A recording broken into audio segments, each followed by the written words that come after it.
Welcome to this episode of the Smarter Business Podcast. This is business advice with a video bent. We like to talk to people who are using video in interesting ways and find out what they're doing with it and how it's helping their business. This episode, we have Barb Olsafsky of Blou Design. Barb, it is great to have you on. As you and I well know, we are trying a little bit of a different format for recording this podcast. We're doing this through OBS Ninja's video capture service, and we'll see how it works quality-wise and all the other fun stuff that comes with new tech. It's great to have you, Barb. It's great to be here.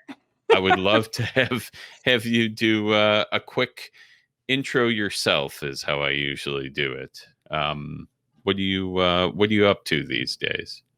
Okay, so I'm a data wrangler, and basically what I do is I help people better align their data and their processes with their business strategies so that they can make the impact that they want to make. Excellent. And I guess let's talk career journey a little. You have an interesting one. We've talked about that a lot within the Creator Network itself. You weren't always a data wrangler. And what were you prior to being a data wrangler? So my bachelor's and master's are in computer science. And I actually veered off of that for a little bit to go into cultural studies and educational technology before coming back and starting a freelance career as just a software engineer. And that has morphed over the years into various things as I worked with businesses, and I did more hardcore training and corporate training. And then we came into this space where data became a hot thing. And I realized that actually all the projects that I'd been doing had been data related all along. So they'd all been software, but software around data and analytics. And I realized that actually a lot of the stuff that I was doing was also not just the number crunching type of analytics, but a lot of the qualitative data that people tend to ignore. And so I was like, wow, I guess I'm a data wrangler, actually. And I sort of repurposed and renamed myself, still doing a lot of the same stuff, but just under a different title.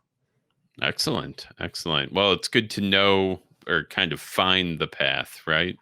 That's right. You found a thread of everything you had been doing and just were able to engage with it more completely. Yeah. So that is excellent. I usually have people boil down what they do to like one little nugget. A data wrangler does what for businesses? Help people find the data that they actually have everywhere, the qualitative stuff and the quantitative stuff, so that they can actually use it. And what do they typically use it for?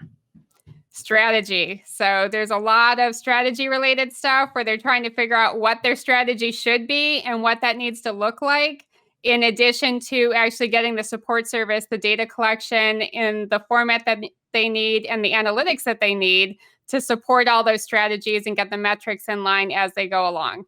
Well, that's an awesome explanation.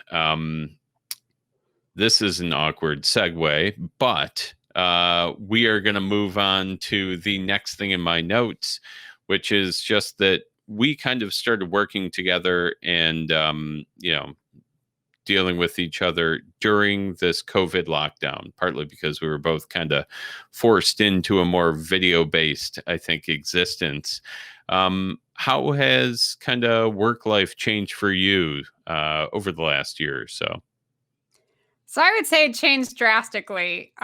My business, while the software engineering part was remote, all of my training was exclusively face-to-face. And most of my marketing efforts and referral efforts were actually all word of mouth marketing. And so when the pandemic hit, all sorts of parts of my business funnel sort of fell apart, because then people weren't getting together anymore for the word of mouth marketing that was working for me. And I couldn't go into people's facilities anymore for the face-to-face training. And so I really had to step back and evaluate and see what I could really carry forward. And it was one of those things like, well, do I just go back to being the nerdy software engineer and forget all the other strategy stuff? Or do I figure out how to repurpose? And luckily, video was here. And so I happen to have some components just laying around the house that made me a little bit more agile for that. I was actually also adjuncting at SUNY Buffalo State in one of their master's programs at the time. And so I got to play around in a way, not guinea pigging the students per se, but they got to be a good test case of what it really looked like to take a lot of the stuff that I was doing, like database training and Excel training, and flip that around so that it was all going to be 100% remote.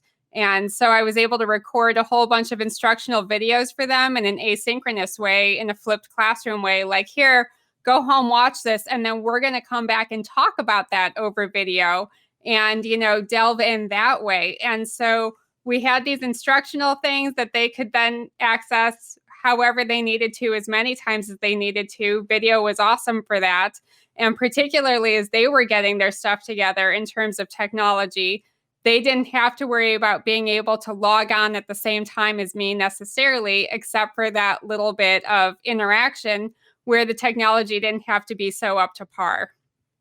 And so I learned a lot too of what I really need out of interactions and what other people needed out of interactions during that time, to say, what do people really need out of a video?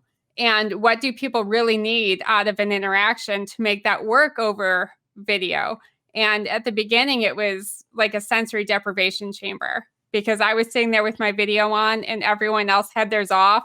And so it was like little names and squares. And etiquette was at this weird place too, where no one really wanted to turn on their mic, because we still had that very sanitized idea of what professionalism was.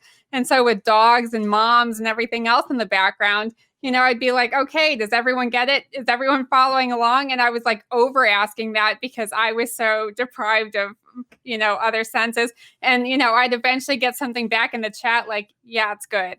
And I'd be like, that's just not good enough for me. But, we all acclimated. And I think our sense of all of this stuff is different now.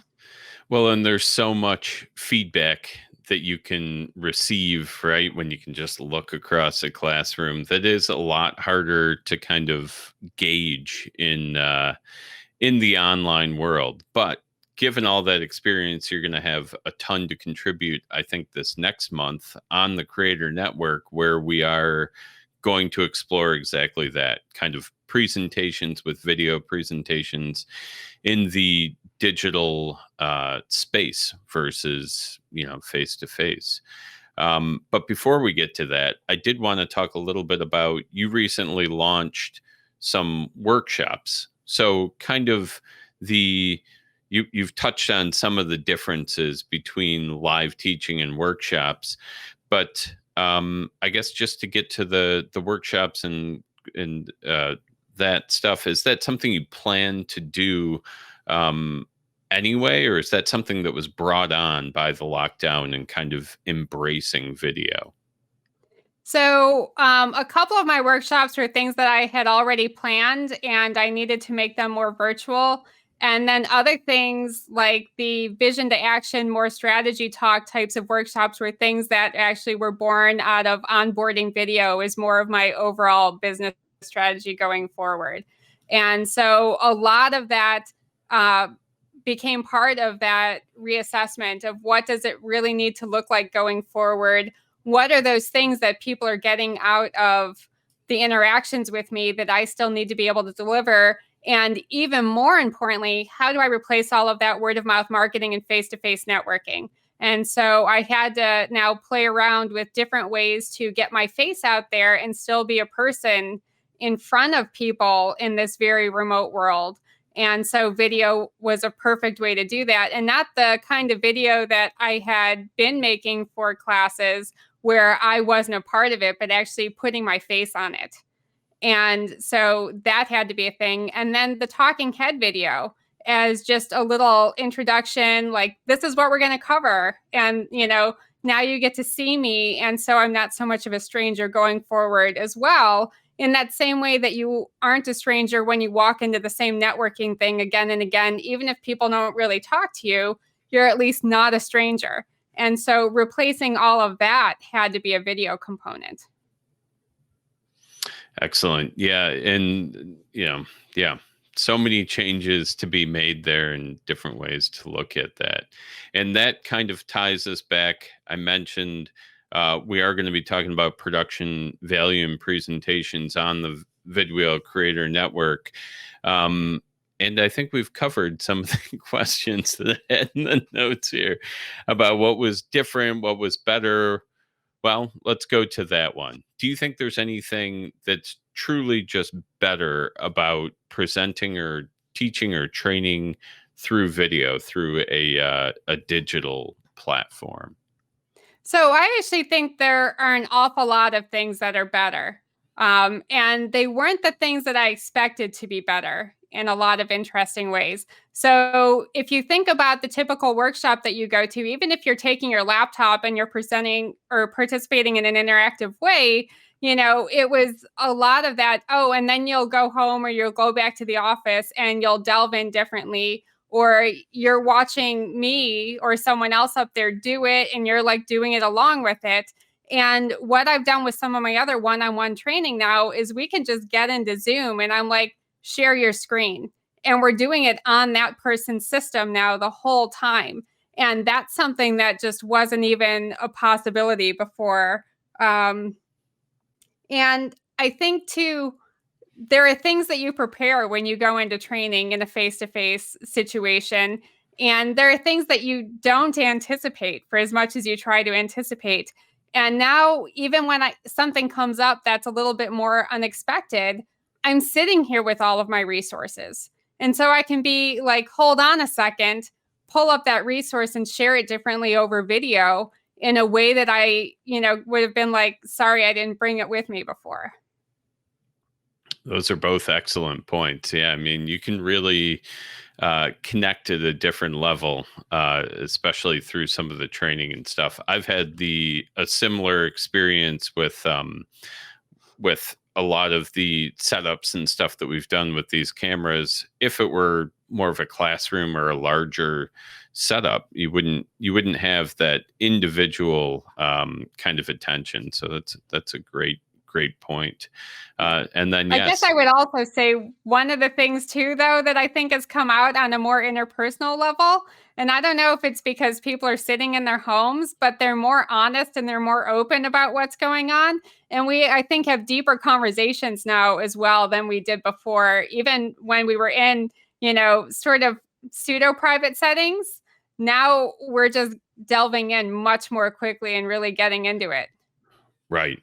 Yeah, we talk all the time, right, in the creator network about authenticity and how it's like it's such a buzzword right now, but it is so kind of important and more accepted than ever when dogs and cats and kids and all the other things that actually happen in real life that you would be hiding behind the curtain end up on Zoom calls and things like that. So that is once upon a time, in the name of professionalism, I would have hidden my kitty condo and cleaned up my workspace differently. And now I'm like, I got a cat, Yeah. And your cat's made some appearances on some of our meetings, right? So That's has right. mine and my children, I think. So it's all, I think that's an interesting take on it. It's people are able to be a little more authentic. Do you think there's anything that's like significantly worse through the digital setting for training or teaching? We brought up already that as the instructor, you can't look out at the classroom and see if people are getting it. Is there anything else that you think is just like, I don't know, a problem to solve in this space? One of the things I think is just the everyday technology barrier. And so part of it goes back to that etiquette of now people feel like they should have their cameras on, but sometimes it's actually the best thing for that internet connection if you just turn it off and you're like, just turn it off. Like, it'll all just be better if you just turn it off. And personally, I've become much more aware of myself in meetings in a way that I never was before. And I think that kind of sucks because I think it kind of takes away some mental energy from what I'm doing. But because I'm up on the screen all the time, I'm looking at myself, and I scroll through everybody's video constantly, which I think is still nice. But, I'm always up there pinned as the presenter. And I used to, get dressed in my work clothes, go out, walk into a room, and then just get really involved in what was going on around me. And now I'm always like, my shirt collar's turned up a little bit, or that hair is sticking up. And because the screen is mirrored, I can't quite get to it. Or weird stuff happens now. Yeah, that's a great point. Spending mental energy, because you can always see yourself out of the corner of your eye, right? Even if you're doing the presenting. I think it happens to everybody. I find myself, looking at my own feed and being like, what are you doing, right? Or you're always looking over to check something here or there. I don't have hair problems, but there's other things that come up, right? So now, one of the things I do want to talk about is one of the main things that can be great with any of the kind of digital format, video format teaching or training, or, like using your workshops as an example, is that you have so much more reach available to you. Have you been able to take advantage at all of kind of reaching outside of the Buffalo area with some of the teaching that you've been able to do? So I think actually it's an interesting thing. I've definitely reached people that even locally, that I just somehow wasn't coming across. And I do also now have a lot more international connections and things like that, sort of seeing my videos and not necessarily reacting publicly, but I get a lot of messages that let me know that they're there, like private messages. And so that's been interesting as well. I don't know what goes on where on social they're not as likely to comment and react, but I know that those videos are making a connection. And certainly the monthly video that I put out, where I just have that little data strategy, business strategy tip on visualizations or whatever else, those have really helped me break out of the local ecosystem. Yeah. I mean, it's such a powerful thing, right? When you can kind of harness it. So it's it's an important piece, I think, for a lot of people to do. The next thing I have in my notes is the importance of production value. And I know you put a lot of work into that video series that you just mentioned. Where do you stand on production value influencing, I guess, people's ability to retain information or being interested enough to watch video content? So I think in a lot of ways, it kind of goes back to what we touched on a little bit earlier in changing perceptions of professionalism. And so we used to have these very, sort of, I guess, very different things. If you had to be dressed in a certain way and sit in a certain way, and now I can have my cat in the background. But what I have to have is adequate lighting and good sound quality. And those types of things are now more marks of professionalism than even necessarily what I'm wearing or what I have in my background. Although my background has to be, set in the right way to still count as professional, as opposed to just, whatever on the couch. But so I pay a lot more attention to those. Those things end up in my standard operating procedures in a way that they wouldn't necessarily have done for my face-to-face training. Nobody ever walked into a networking room and was like, man, she really doesn't know how to stand with relation to the light or the window versus, the fluorescent bulbs. But now we're all, and I think because we're all playing with our lighting, much more highly attuned to that. So I've got to pay attention to it. And then I think just showing that you're trying. So if I were now just slapping the rest of the video together without worrying about the production quality of that, I think the bar has been raised for what looks like a put together video. So, in the early days when the lighting was bad and the graphics were kind of half-assed, people were like, well, okay, video's new. But now video's not new. And so I always am paying a lot of attention to the visuals that go along with it, making sure that they're clear for the video. So nothing can be grainy to start with, things like that. And that production quality, I think, helps retain my viewership all the way along. And it's a weird thing to track because, you'll see things in Google Analytics like, when people are tuning in, but then you've also got that view duration that, lets you know how many minutes people are watching to. But as I noted in the network, if I watch on 2 times speed, like they're not tracking that someone watched the whole thing. It looks like everyone's watching exactly half of my video. And I guess because I enunciate so well and I'm so clear, that's a thing that's happening for me. And I guess that's a good thing too. So people are consistently getting halfway through my video. So I think I'm retaining pretty well. Excellent. Yeah. Yeah. And I have, this comes up a lot when I'm having discussions with folks about creating video and everything. There's a level of professionalism, right? Or like well-made video makes you, builds that expert status, establishes you as a professional, but it is a different standard than it was just a year ago. So it's an interesting time to be in video. But you also brought up while you were chatting there your standard operating procedures. And that's something I did not put in our notes for tonight, but I think should bring up. You are one of our kind of beta test, brand new expert panel, experts on the vidwheel creator network, and you have a lot of content coming out on standard operating procedures and how it can affect your video production.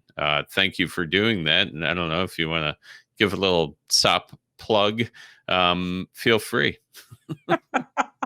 I'm always happy to do a SOP plug because SOPs are the best. But no, I think it's really true, and it's helped me stay consistent over the months because so much is changing and as I'm learning about different videos, I think I'd get sloppy without my SOPs about a lot of the other stuff because I'm trying something new or playing with something new. And my SOP helps me get those must-haves that keep my brand consistent across time and everything that I'm experimenting with. And so it's been good for that. And I hope that through the network, I help share the joy. I know listening to some of the other folks and what their SOPs are looking like lately, they've all been documenting a lot of interesting must-haves. And what's cool is that they're not mine. They really are everybody's idiosyncratic must-haves. So it's actually been fun. Yeah, that's going to be an interesting thing to see everybody's sock habits and so on, right? To reference right. one of your operating procedures.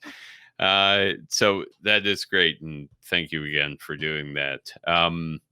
So we're going to get here to the point in the podcast where I ask that one question that kind of is the thread that ties all of these episodes together.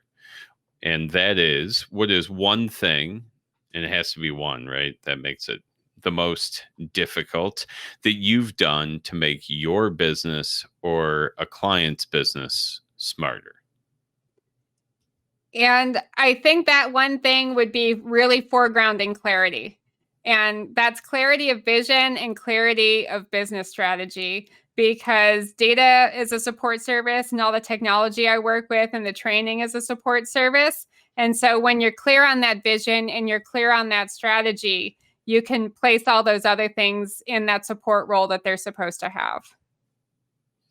Excellent. That's a great answer. That's one we haven't had yet. Sometimes you get repeats after, 30 episodes or so here. All right, Barb. So the next question that I have in my notes is the same way that I end every interview, both podcast and in-person interviews, and it's open-ended.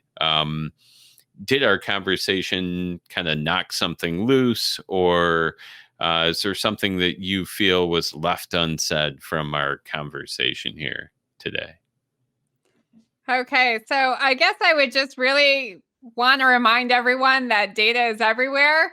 And it's not just in those numbers that you crunch and your customer reviews, but it's all sorts of things like your branding keywords and how those stay consistent through all of your materials.